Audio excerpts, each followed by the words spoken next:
think it was Zeus. It was probably Zeus. That's why I put it in the beginning, because it was like, bro, it feels like, I don't know, it just feels like a world being created. That's what it sounded like to me. So I was like when I was making the song, I imagined visuals and everything.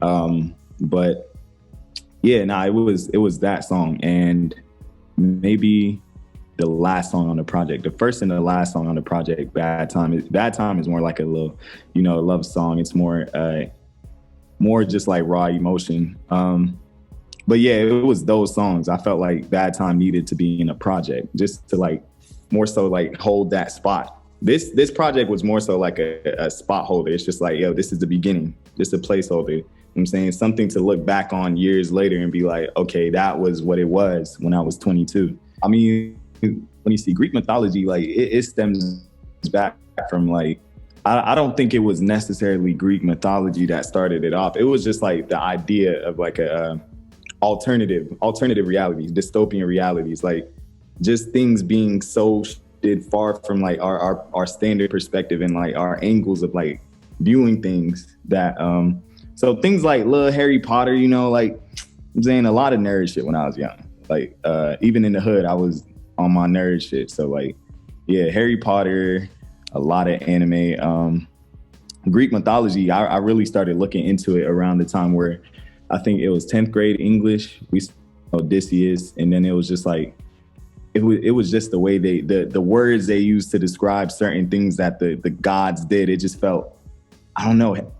I mean, it's called epic. So yeah, it felt heavy. Like it just felt like it had more weight, and it was larger than life. So yeah, I think it started with like Odysseus, Gilgamesh, all that, like the character being like this super arrogant, egotistical guy. And then eventually throughout the plot, he becomes humbled and then kind of like realizes humanity. So it's like, it's like a element of being a demigod in a way. Yeah, it's definitely more so spiritual. It's like, it would just be like things like manifestation and like self-conditioning. Like you basically brainwash yourself. And then what you believe is like what you see. Like you control a lot more than like we control a lot more than we think. That's why I'm kind of saying the world is a product of my design. It's like environment control. It's like controlling your diet. Your diet, as in what you consume, more so than just food. It's like the people that you have around you, where you're at, what you're listening to. It's a lot of shit with that, but like that's essentially what I'm getting to. But yeah, like it's a lot. I don't know. Low key, I've been living by that rule before I knew it existed. It was more like I wasn't promoting any music. I wasn't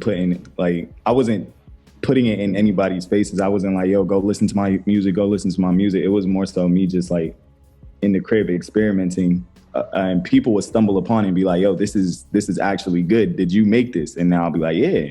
And I just wanted to like make the music itself objectively good. Like I wanted it to be good. I mean, it's impossible. Everybody can't like a piece of work. Like it's art. It's subjective. You can't make it objectively good, but you can get close. And I don't know. That's what I wanted to do. I wanted to like hone in and polish that skill just because I grew up on music. I loved it so much. I wanted to be one of those people that were at the top with my idols, And I don't know.